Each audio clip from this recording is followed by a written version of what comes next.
Bismillahirrahmanirrahim. Assalamualaikum warahmatullahi wabarakatuh. Apa kabar saudara-saudari mahasiswa sekalian? Kita berjumpa kembali dalam mata kuliah marketing atau manajemen pemasaran. Saudara-saudari mahasiswa sekalian yang sama-sama berbahagia, pada kesempatan ini Bapak akan mengajar dengan mengangkat salah satu judul tentang perilaku konsumen. Ya, perilaku konsumen ini adalah merupakan salah satu pokok bahasan yang perlu kita bahas dalam mata kuliah ini, ya, untuk bisa mempelajari lebih jauh bagaimana sebetulnya, ya, dari gambaran atau deskripsi tentang perilaku konsumen atau biasanya yang dikenal dengan consumer behavior. Saudara-saudari sekalian yang sama-sama berbahagia, kalau kita melihat dari referensi-referensi tentang consumer behavior atau perilaku konsumen, ini banyak sebetulnya yang bisa kita rujuk pada beberapa referensi seperti tulisan Angel James for Roger de Blackwell tahun 1994 tentang perilaku konsumen, ya, kemudian Philip Kotler tahun 2005 tentang manajemen pemasaran jilid 2, kemudian Peter de Geoffroy Jerry C. Olson 2000 tentang consumer behavior, perilaku konsumen dan strategi pemasaran, kemudian Stickman dan de Lazar Canuck tahun 1999 tentang consumer behavior, New Jersey Practical Hall, kemudian Setiadi Nugroho J tahun 2008 tentang perilaku konsumen, dan masih banyak ya lagi yang lainnya, buku-buku referensi, ya.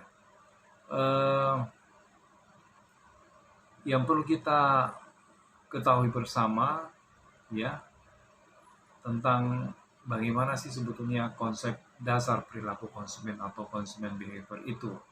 Nah, mengapa mempelajari perilaku konsumen?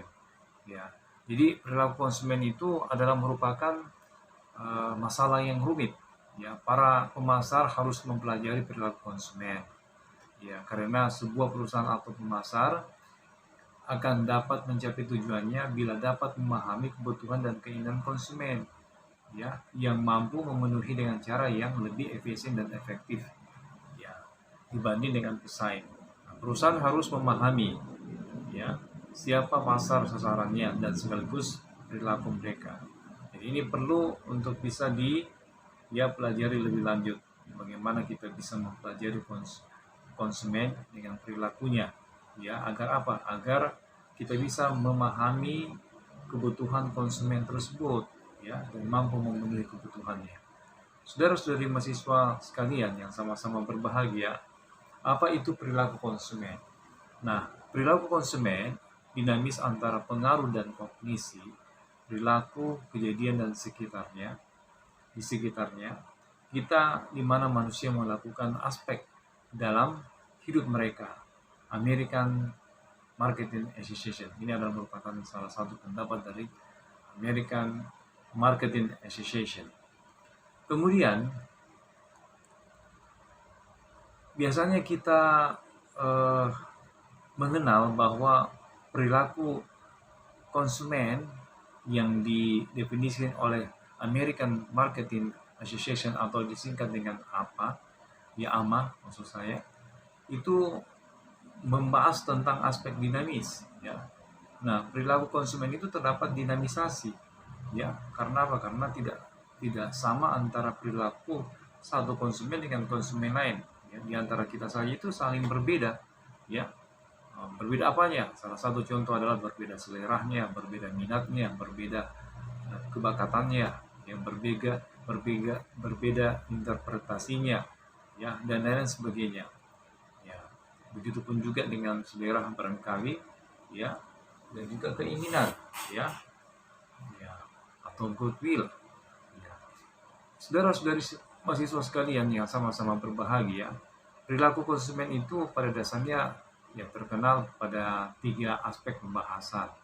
Ya, pertama adalah dimensi dinamisasi, kemudian pengaruh dan kognisi perilaku dan kejadian di sekitar, ya, kemudian melibatkan pertukaran di antara individu. Nah, pengaruh dan kognisi di sini pada dasarnya menyangkut pada pandangan, ya, pemahaman, ya, atau ya semacam ya pemikiran dari konsumen tersebut, ya, bagaimana pandangannya tentang kehadiran suatu produk, kemudian dia berminat, membutuhkan, membeli, ya, ya, dan memutuskan untuk memilikinya. Ya. Nah, kemudian juga tentang perilaku, ya, itu akan tetap menjadi sorotan utama bagaimana sebetulnya perilaku di dalam pemasaran, ya, yang pada dasarnya kita setting pada perilaku konsumen, ya, tanggapannya terhadap suatu produk yang hadir di pasaran itu seperti apa sih, kemudian kejadian di sekitarnya. Kemudian yang berikutnya adalah melibatkan pertukaran di antara individu. Nah, ini merupakan salah satu aspek dari perilaku konsumen, bagaimana antara konsumen yang satu dengan konsumen yang lain itu bisa saling memberikan informasi, saling menukar pikiran antara produk satu dengan produk yang lain. Kemudian mungkin bisa dikatakan saling influence atau saling mempengaruhi untuk bisa juga memiliki salah satu produk, ya, yang direkomendasikan. Misalnya saja, ya, kita berkunjung pada suatu tempat yang kita anggap itu enak, bagus, ya, nyaman. Nah, kemudian kita menceritakan kepada teman kita untuk bisa untuk bisa mendatangi juga tempat tersebut. Misalnya tempat kuliner, ya. Di Kota Makassar ini seperti ada tempat kuliner yang recommended seperti Palu Basah Serigala, ya, mie Titi, mie Anto, ya, kemudian Warkop Dotoro dan lain sebagainya. Ini salah satu. Nah, kemudian kita menginformasikan kepada kolega kita, kepada keluarga kita, ya, bahwa di sana itu ada tempat yang bagus untuk dikunjungi, misalnya makan mie, makan palu basah dan lain sebagainya, atau minum kopi, ya, di Dotoro misalnya. Ya.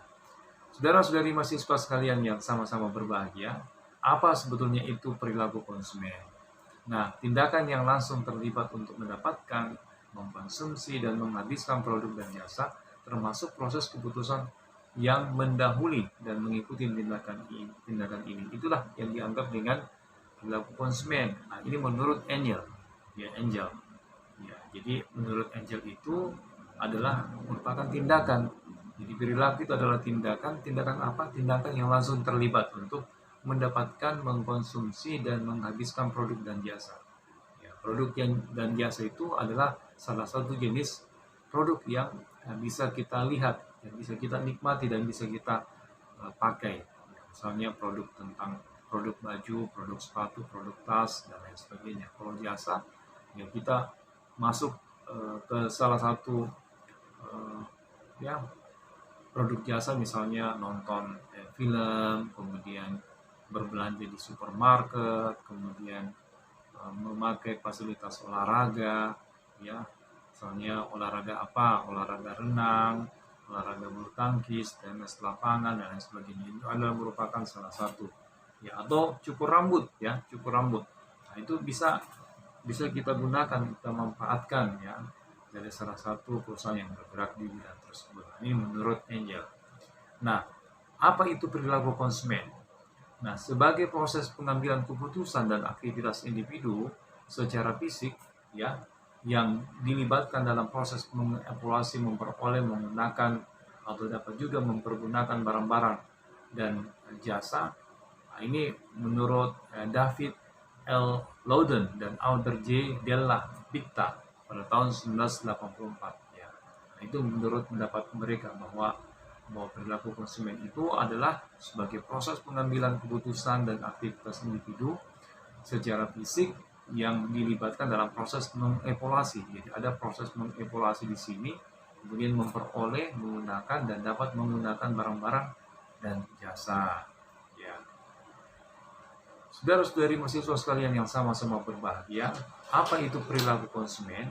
Tindakan-tindakan proses hubungan sosial yang dilakukan individu, kelompok, dan organisasi dalam mendapatkan menggunakan suatu produk atau lainnya sebagai suatu akibat dari pengalamannya dengan produk layanan dan sumber-sumber lainnya. Nah, ini adalah merupakan salah satu dari definisi tentang perilaku konsumen. Perilaku konsumen itu adalah tindakan-tindakan, proses, dan hubungan sosial yang dilakukan individu, kelompok, atau organisasi dalam mendapatkan dan menggunakan suatu produk lainnya sebagai suatu akibat dari pengalamannya dengan produk layanan dan sumber-sumber lainnya.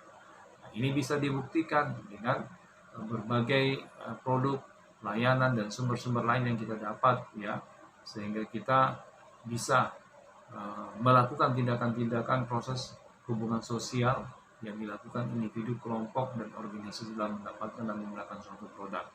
Ya.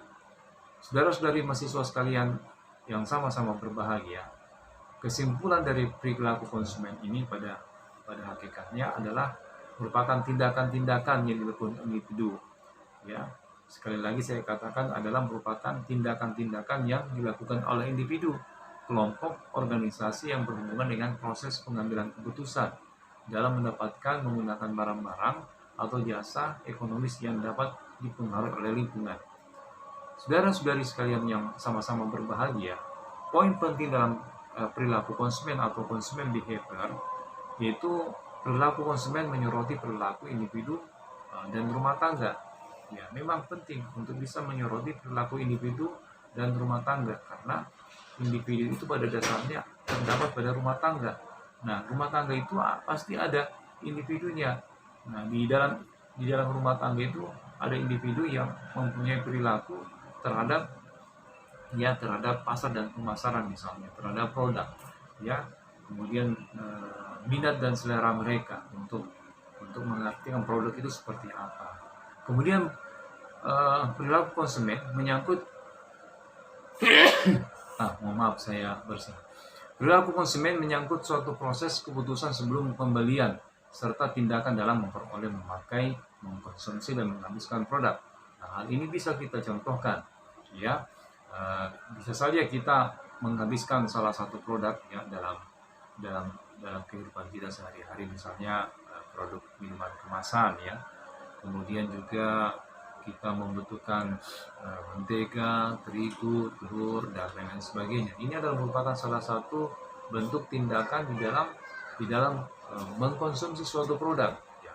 Kemudian saudara-saudari mahasiswa sekalian, tentang poin penting perilaku konsumen ini, mengetahui perilaku konsumen meliputi perilaku yang dapat diamati, ya, seperti jumlah barang yang dikonsumsi, kapan, dengan siapa, oleh siapa, bagaimana proses konsumsi, nilai-nilai yang mempengaruhi, dan lain sebagainya. Ini biasanya bisa kita dapatkan dalam kehidupan kita sehari-hari atau pengalaman kita, ya, di dalam mengkonsumsi suatu produk, barang, dan jasa. Saudara-saudari mahasiswa sekalian yang sama-sama berbahagia, teori yang terkait dalam studi perilaku konsumen itu pada dasarnya terdapat beberapa teori, yaitu teori ekonomi. Nah, dalam teori ekonomi ada manusia. Manusia adalah makhluk ekonomi yang selalu berusaha memaksimalkan kepuasannya dan selalu bertindak rasional. Nah, konsumen akan berusaha memaksimalkan kepuasannya selama kemampuan finansialnya memungkinkan. Ya. Nah, ini dalam teori ekonomi.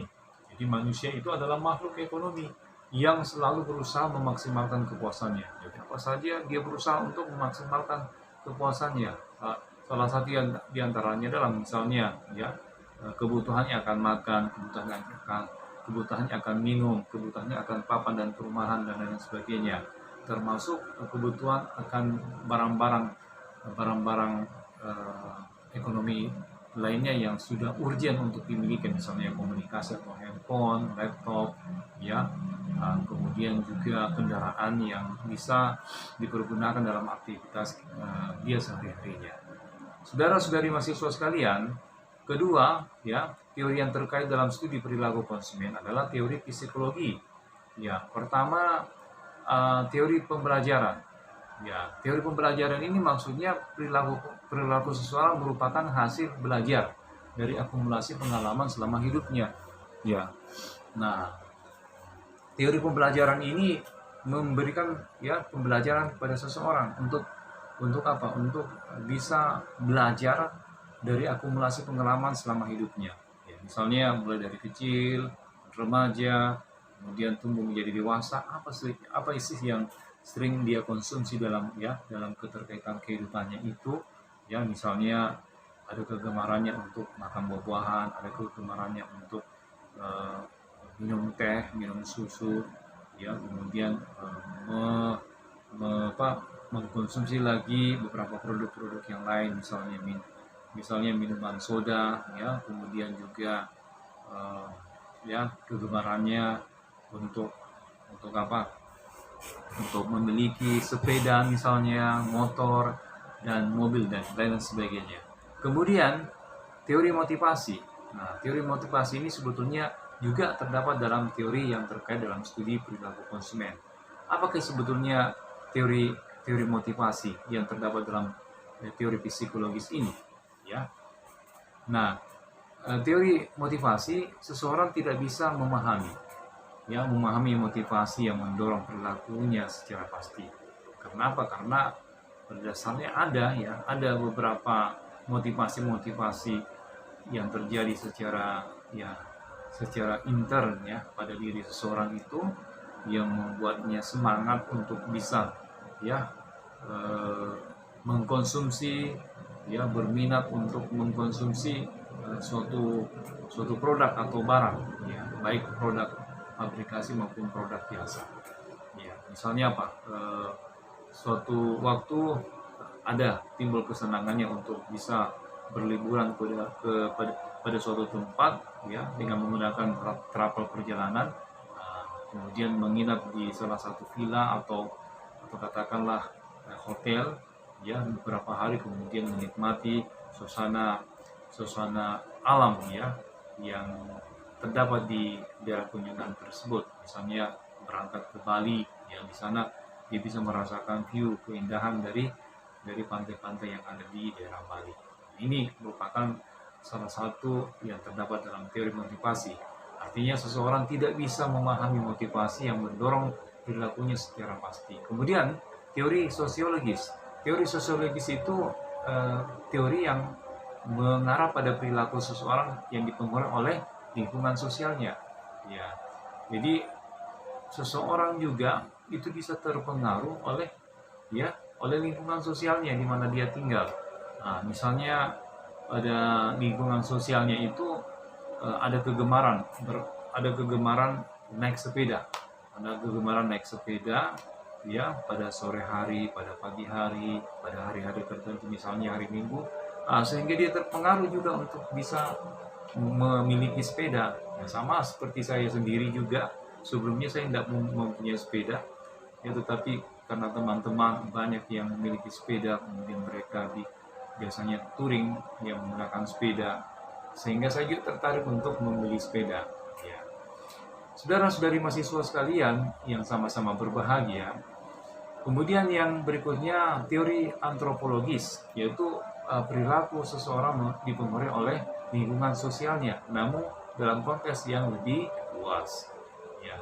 Nah, apakah perilaku seseorang yang dipengaruhi oleh lingkungan sosialnya, namun dalam konteks yang lebih luas, misalnya ya pendidikan formal yang dia dapatkan itu adalah merupakan salah satu dari manifestasi teori antropologis ya yang dia dapatkan dalam perjalanan kehidupannya. Kemudian dalam arti yang lebih luas di sini, artinya dia bisa ya menempuh pendidikan ya pada tingkat elementary ya school, misalnya sekolah dasar, kemudian lanjut ke SMP, SMA, kemudian lanjut ke strata 1, strata 2 dan strata 3. Kemudian bisa saja dia mendapatkan beasiswa yang berasal dari beasiswa pendidikan untuk melanjutkan pendidikannya ke luar negeri misalnya, seperti itu. Nah, saudara-saudari mahasiswa sekalian, faktor-faktor yang mempengaruhi perilaku konsumen ini pada dasarnya ada beberapa faktor ya. Faktor yang mempengaruhi perilaku konsumen salah satu diantaranya adalah faktor sosial. Ya, faktor sosial di sini adalah faktor kehidupan sosial kemasyarakatan maksudnya. Kemudian yang kedua, faktor personal, artinya seseorang tersebut bisa saja memiliki keinginan baik yang diketahui secara internal dan eksternal, ya, di lingkungan rumahnya atau di lingkungan di mana dia tempat tinggal. Kemudian psikologis, ya seseorang itu berani untuk mengkonsumsi suatu produk itu karena apa? Ada kekuatan psikologis, ya. Artinya dia ada sedikit keyakinan, ada keyakinan untuk bisa ya me, memiliki dan memakai suatu produk. Nah, sehingga ketika dia berhasil memakai suatu produk, ya, maka dia mempunyai pengalaman yang baik dan suatu saat akan memakai lagi produk tersebut. Nah, ini adalah faktor psikologis. Artinya ada perasaan nyaman ketika dia mengkonsumsi suatu produk. Kemudian marketing stimulus, ya. Jadi marketing stimulus ini ada apa? Ada stimulan, ya. Ada dorongan dari pasar untuk bisa ya untuk bisa memakai ya mengkonsumsi suatu produk. Misalnya kekuatan promosi yang disampaikan oleh organisasi pemasaran atau perusahaan, ya, bahwa telah hadir suatu produk yang efektif, efisien, ya, yang serbaguna, ya. Misalnya kalau kita lihat di barometer internet itu banyak produk-produk ya yang dijual secara online, kemudian kualitas produknya juga ya bisa diperhitungkan. Misalnya pembersih lantai, pembersih dashboard mobil, ya, interior mobil, ya, sehingga begitu diusap, begitu digunakan, disemprot, kemudian langsung bersih ketika itu juga. Nah, ini adalah merupakan produk-produk unggulan yang bisa diperkenalkan kepada konsumen, ya. Ada juga pembersih mesin, ya, mesin-mesin yang sudah berkarat kemudian disemprot oleh salah satu cairan khusus dari produk tersebut, kemudian begitu disemprot dasar, kemudian setelah itu disiram pakai air yang disemprotkan juga, ya, kemudian menjadi bersih, ya, dan sama seperti mobil baru kembali, ya, seperti itu. Saudara-saudari sekalian, kemudian juga aspek budaya juga ini termasuk mendorong perilaku konsumen untuk bisa menggunakan suatu produk, ya, produk fabrikasi maupun produk biasa. Nah, faktor budaya yang ada di masyarakat itu juga merupakan salah satu stimulus, ya, merupakan salah satu faktor yang bisa mempengaruhi seseorang menggunakan produk, ya. Nah, salah satu contoh, ya, seperti produk yang didasarkan pada kearifan lokal atau budaya seperti ini, batik yang Bapak pakai ini kan sebetulnya adalah merupakan produk dari kearifan lokal yang ada pada daerah tertentu, misalnya di Yogyakarta atau di Bali atau di Kalimantan atau di Aceh, masing-masing memiliki corak kain yang berbeda-beda, yang mengarah pada batik tulis atau batik ukir, ya, atau batik yang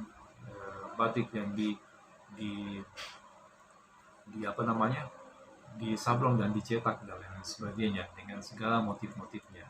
Ya, saudara-saudari mahasiswa sekalian yang sama-sama berbahagia, faktor-faktor yang mempengaruhi perilaku konsumen itu sekali lagi saya katakan atau Bapak katakan faktor kebudayaan, faktor sosial, faktor pribadi dan psikologis. Nah, konsumen dalam lingkungan dan sosial budaya seperti apa sih sebetulnya faktor budaya itu? Misalnya budaya yang ada dalam suatu peranata kehidupan sosialnya, ya. Misalnya apa? Misalnya masyarakatnya itu dalam kehidupan sehari-harinya selalu menggunakan kopiah. Makanya dalam kehidupan sehari-harinya dia menggunakan kopiah. Karena apa? Karena dalam kebudayaan masyarakat sehari-harinya, masyarakatnya sering menggunakan kopiah. Kemudian ada suatu masyarakat yang sehari-harinya menggunakan perahu sampan, ya. Nah, itu adalah merupakan salah satu produk juga ya perahu sampan itu ya. Nah, dengan mesin tempel misalnya. Karena apa? Karena untuk membantu mempercepat di dalam proses berpindah dari satu titik ke titik lain dalam rangka mencari ikan misalnya. Nah, kemudian faktor budaya ya, masyarakat senang memakai sendal jepit ya yang terbuat dari kulit dan lain-lain sebagainya. Itu adalah merupakan salah satu dari faktor budaya. Nah, kalau subbudaya ya artinya pecahan dari budaya itu sendiri ya yang sudah mengarah pada apa? Pada kelaziman umum. Artinya ketika orang melihat, orang masyarakat lain melihat itu sudah tidak asing lagi.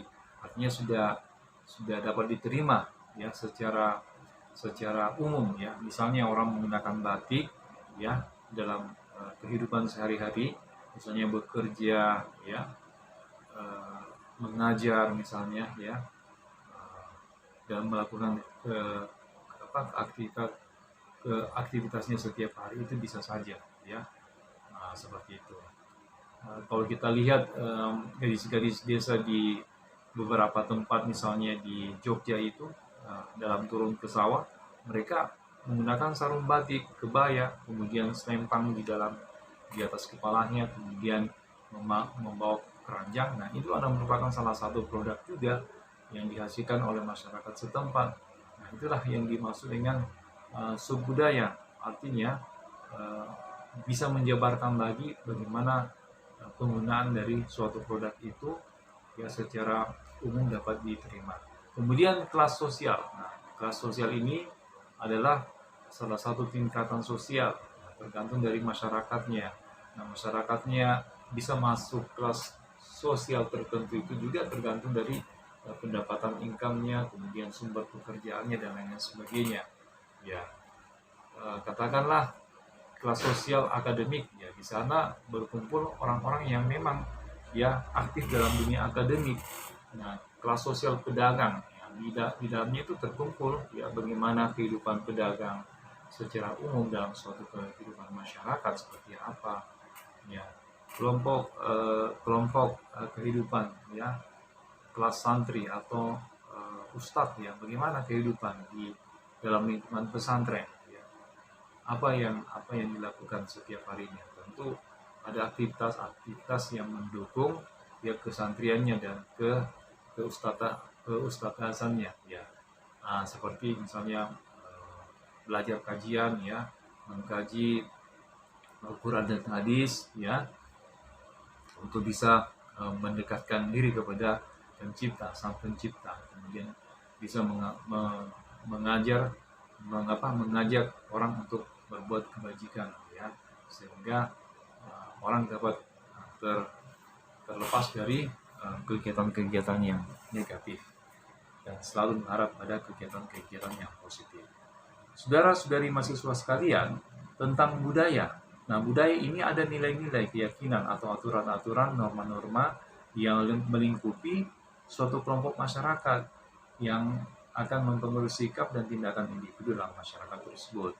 Nah, kemudian juga budaya adalah seperangkat pola perilaku yang secara sosial dialirkan secara simbolis melalui bahasa dan cara-cara lain pada anggota masyarakat tersebut.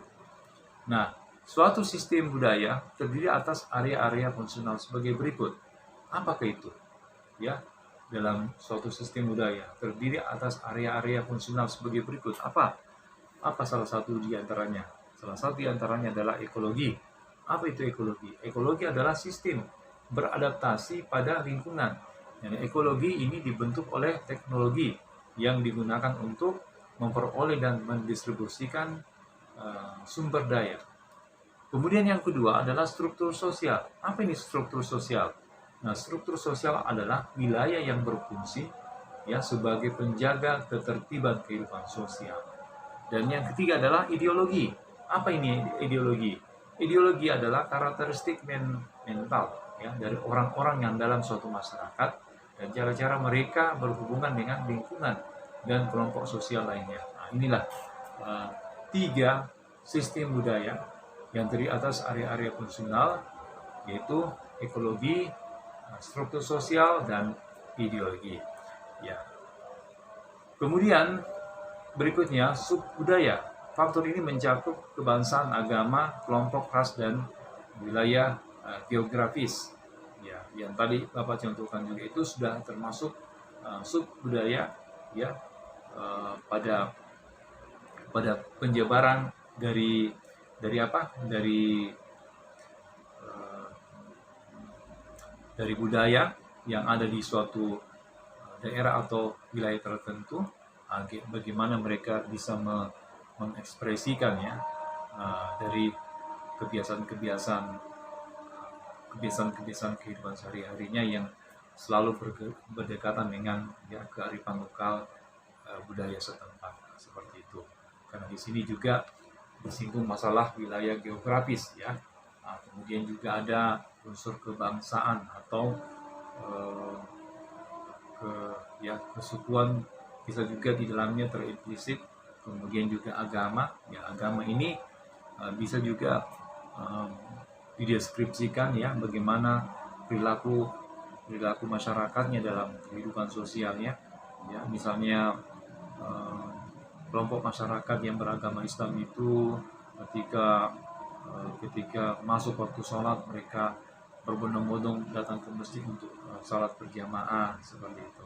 Kemudian ada kebiasaan mengaji, ya, di mana masyarakatnya senang menggunakan sarung, kopiah, jilbab atau mukminah dan lain sebagainya. Nah, ini merupakan subbudaya.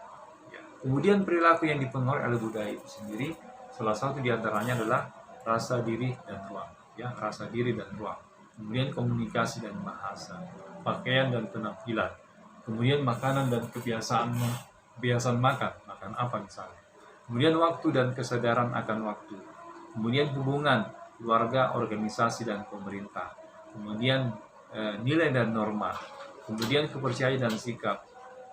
Kemudian proses mental dan pembelajaran. Dan yang terakhir adalah kebiasaan kerja dan praktik. Nah, selanjutnya tentang kelas sosial.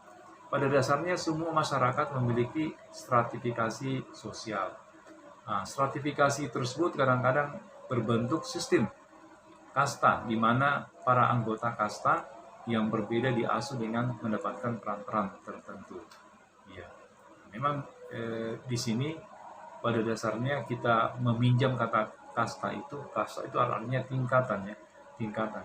Nah, di mana dalam kehidupan sosial itu juga pada dasarnya memiliki stratifikasi sosial, ya. Misalnya ada kelompok masyarakat awam, ada kelompok masyarakat yang akademis, ada kelompok masyarakat yang intelektualnya tinggi, ya, ada kelompok masyarakat yang mayoritas agamais, atau katakanlah kelompok masyarakat muslim, ya, muslim garis miring, ya, para ustadz dan kiai. Di situ ada kayak seperti area padepokan atau semacam area kajian nilai-nilai keagamaan, khususnya dalam agama Islam, ya, dan umumnya agama-agama yang lainnya. Kemudian kelas sosial, pembagian masyarakat yang relatif homogen artinya yang sama, ya, dan permanen, yang tersusun secara hierarkis pada anggota, ya, menganut nilai, minat, dan perilaku yang serupa. Ini kelas sosial, ya. Sekali lagi saya ulangi, pembagian masyarakat yang relatif homogen dan permanen, artinya tetap, ya, dan yang tersusun secara hierarki, ya, hierarkis, dan para anggotanya menganut nilai, minat, dan perilaku yang serupa. Nah, indikator kelas sosial itu salah satu diantaranya adalah penghasilan, pekerjaan, pendidikan, wilayah tempat tinggal, cara berbusana, dan cara berbicara. Ya, semakin tinggi pendidikan seseorang itu, cara bicaranya, ya, pada dasarnya terstruktur, ya, kemudian hati-hati, dan juga, ya, tidak sembarangan. Artinya mereka berbicara itu dipikirkan dulu sebelum berbicara, bukan asal berbicara aja. Nah, seperti itu. Ya, kemudian ciri-ciri kelas sosial. Salah satu di antaranya adalah mempunyai perilaku yang serupa. Anggota kelas sosial merasa dirinya menempati posisi inferior dan superior. Kemudian adanya sekumpulan variabel. Kemudian individu yang dapat pindah dari satu strata ke strata lainnya selama masih hidup. Seperti itu. Kemudian selanjutnya strategi pemasaran dengan memperhatikan faktor-faktor budaya. Ya. Nah, salah satu di antaranya penciptaan ragam produk, segmentasi pasar dan promosi. Ini sangat penting ya dalam memahami strategi pemasaran dan memperhatikan faktor budaya. Nah, memperhatikan faktor budaya itu tidak terlepas dari menciptakan ragam produk, segmentasi pasar dan promosi. Kemudian faktor sosial, salah satu di antaranya yang perlu kita perhatikan adalah kelompok acuan, kemudian keluarga, peran dan status sosial. Nah, kelompok acuan ini di sini kelompok acuan maksudnya seseorang terdiri dari semua kelompok yang memiliki pengaruh langsung dan tidak langsung terhadap sikap orang tersebut. Ya, tipe-tipe kelompok acuan salah satu di antaranya adalah membership group, ya, kemudian aspiration group, kemudian disclaimant group, kemudian dissociative group. Nah, kemudian apa sih sebetulnya arti daripada membership group?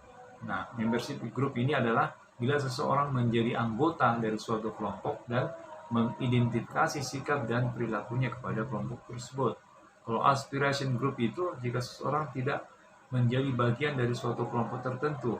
Kalau disclaimant group, jika seseorang menjadi anggota suatu kelompok namun tidak menyukai nilai-nilai kelompok tersebut. Kalau dissociative group, jika seseorang bukan anggota suatu kelompok namun tidak menyukai nilai-nilai kelompok tersebut dan menentangnya. Itu adalah pengertian dari masing-masing tipe-tipe kelompok acuan. Kemudian berikutnya, cara kelompok acuan mempengaruhi konsumen. Pertama adalah norma kelompok, kemudian ekspresi nilai dan informasional. Kemudian menciptakan peran dalam kelompok, mengembangkan tekanan untuk menyesuaikan, kemudian dampak perbandingan proses sosial, dan pengembangan polarisasi kelompok. Nah, strategi pemasaran yang dimaksud di sini adalah menggunakan cara komunikasi, ya. Kemudian menggunakan pendekatan opinion leader, ya. Kemudian yang berikutnya tentang keluarga. Apa sebetulnya keluarga? Keluarga adalah suatu unit masyarakat yang terkecil, yang perilakunya sangat mempengaruhi dan menentukan dalam mengambilkan keputusan membeli. Nah, ini menurut Anwar dan Sunyoto tahun 2013. Nah, keluarga orientasi adalah orang tua dan saudara kandung. Nah, keluarga prokreasi adalah pasangan dan sejumlah anak. Nah, strategi pemasaran berikutnya yang dimaksud di sini adalah seperti strategi pemasaran, misalnya pesan iklan yang bisa menarik anggota keluarga.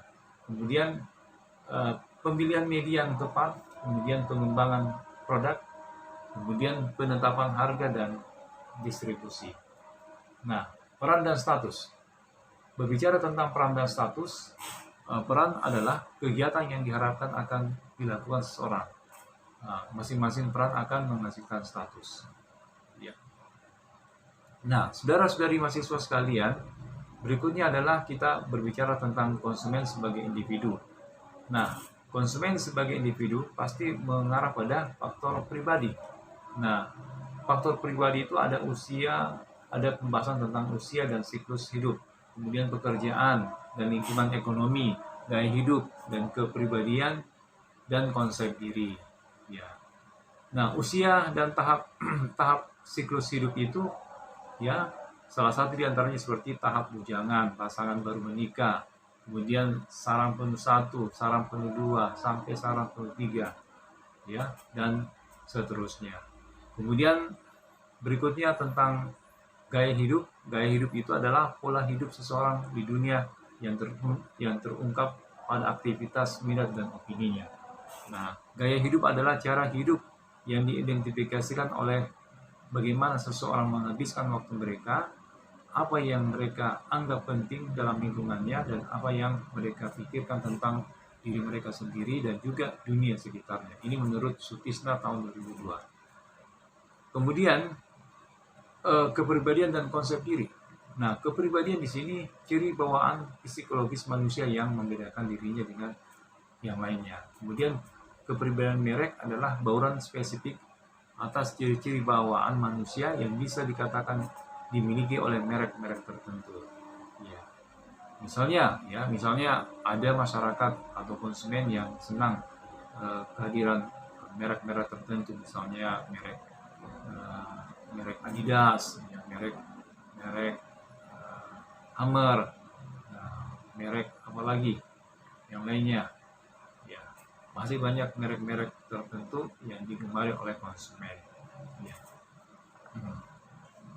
Nah, faktor psikologis seperti faktor motivasi, persepsi, pembelajaran, dan keyakinan serta sikap. Ya, motivasi dan persepsi. Nah, motivasi itu pada dasarnya adalah merupakan bagian dari motif, ya, kebutuhan yang memadai untuk mendorong seseorang bertindak. Ya, kemudian persepsi, proses yang digunakan oleh individu untuk memilih, mengorganisasi, dan menginterpretasikan masukan informasi guna menciptakan gambaran dunia yang mereka miliki, ya, yang memiliki arti maksudnya. Kemudian pembelajaran itu perubahan perilaku seseorang yang timbul dari pengalaman. Kemudian pembelajaran dihasilkan melalui perpaduan kerja antara pendorong, rangsangan, isyarat bertindak, tanggapan, dan penguatan. Saudara-saudari sekalian yang sama-sama berbahagia, ya, berbicara tentang stimulasi pemasaran, salah satu diantaranya adalah berbicara tentang periklanan, kemudian promosi penjualan dan personal selling. Ya. Nah, ini bisa kita bahas, ya, secara tersendiri, tapi baik Bapak akan menyinggung secara sekilas saja. Jadi periklanan di sini adalah salah satu bagian terpenting dalam pemasaran, ya, karena periklanan itu bisa menyampaikan informasi apa yang akan disampaikan oleh perusahaan, khususnya untuk memperkenalkan suatu produk, ya. Nah, promosi penjualan tidak lain adalah mempromosikan produk-produk yang akan dijual oleh perusahaan tersebut kepada konsumen atau calon konsumennya.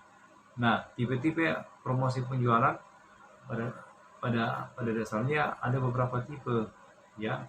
Ada potongan harga, ada kupon, konteks undian, program keberlanjutan, kemudian pemberian premium, hadiah langsung pada kemasan produk, rabat atau refund, periklanan khusus, dan merchandise, ya. Kemudian bagi penjual kembali atau reseller, poin untuk podcast display-nya, kemudian kontes untuk undian dealer, pemeran dagang, kemudian push money, dan trade deal. Ya. Nah, saudara-saudari sekalian yang sama-sama berbahagia, berbicara tentang keterlibatan dan pengambilan keputusan konsumen itu pada dasarnya terpulang pada tingkat keterlibatan konsumen dalam suatu pembelian yang dipengaruhi oleh kepentingan personal yang dirasakan, yang ditimbulkan oleh stimulus. Kemudian keterlibatan seseorang terhadap sesuatu produk ditentukan oleh apakah dia merasa penting atau tidak dalam mengambil keputusan pembelian produk. Kemudian ada konsumen yang mempunyai keterlibatan rendah dan ada yang mempunyai keterlibatan yang tinggi.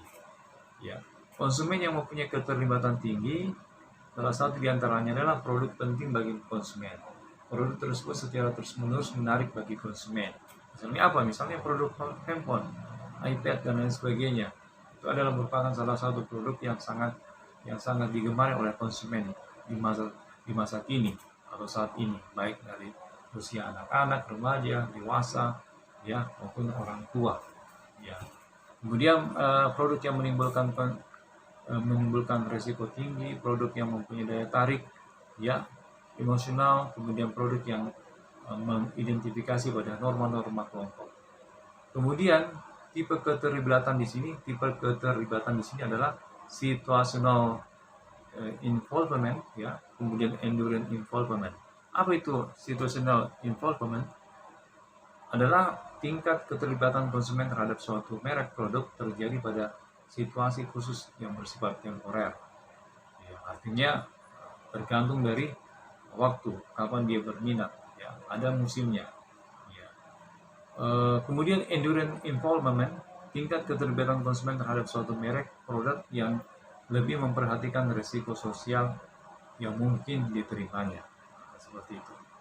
Nah, model keterlibatan konsumen ya pada suatu produk itu ada syarat konsumen dengan keterlibatan tinggi, ada risiko yang dirasakan atau baggage, ada enduring involvement, ada situational involvement, kemudian dari situ lahir tingkat pemrosesan informasi yang tinggi, kemudian lahirlah complex decision making atau kekompleksitasan dalam membuat keputusan. Saudara-saudari mahasiswa sekalian yang sama-sama berbahagia, berbicara tentang 3 perspektif dalam pembuatan keputusan. Pertama yang kita kenal adalah perspektif pembuatan keputusan yang terbagi pada dua kategori, high involvement decision dan low involvement decision. Kemudian yang kedua adalah perspektif eksperimental dan perspektif pengaruh perilaku. Ya.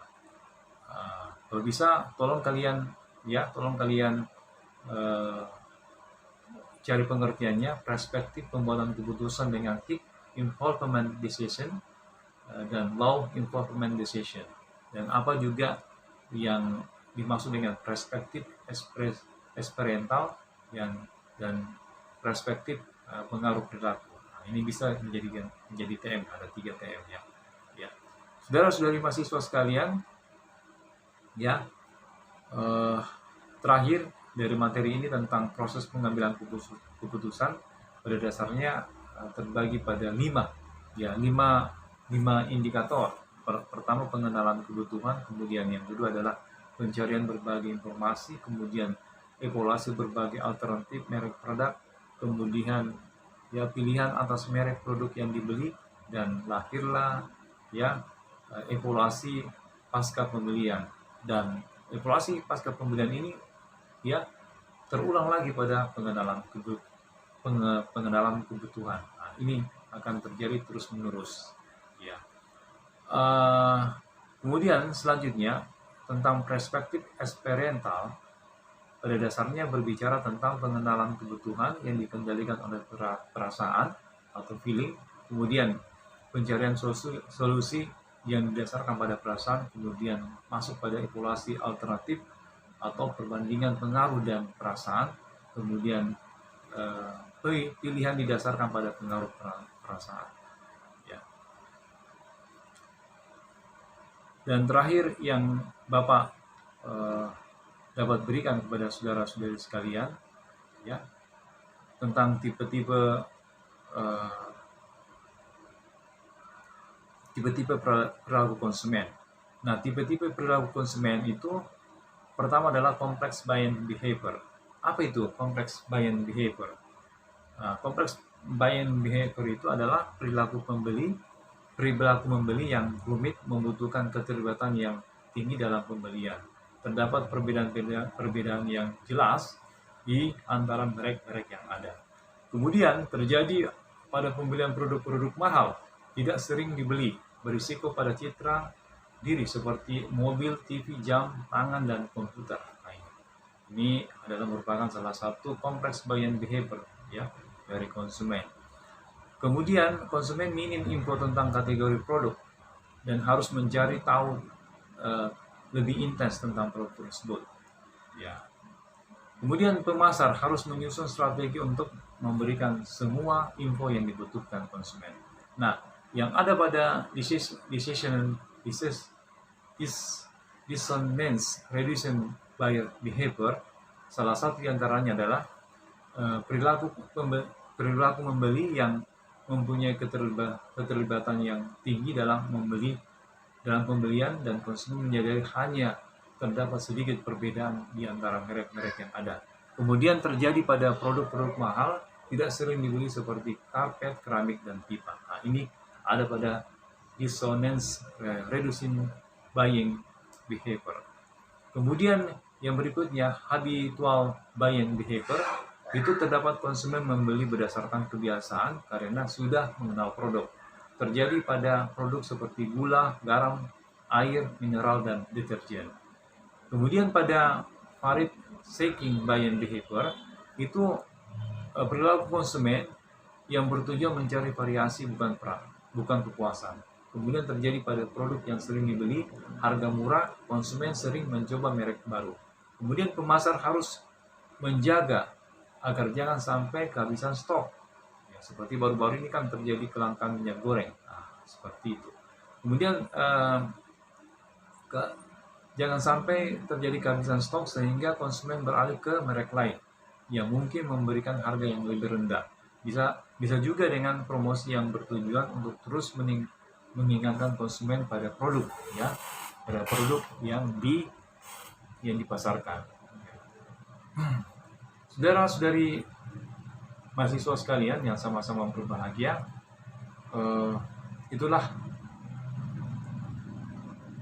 materi yang Bapak dapat sampaikan pada kali ini, dan insya Allah kita akan bertemu pada materi-materi selanjutnya.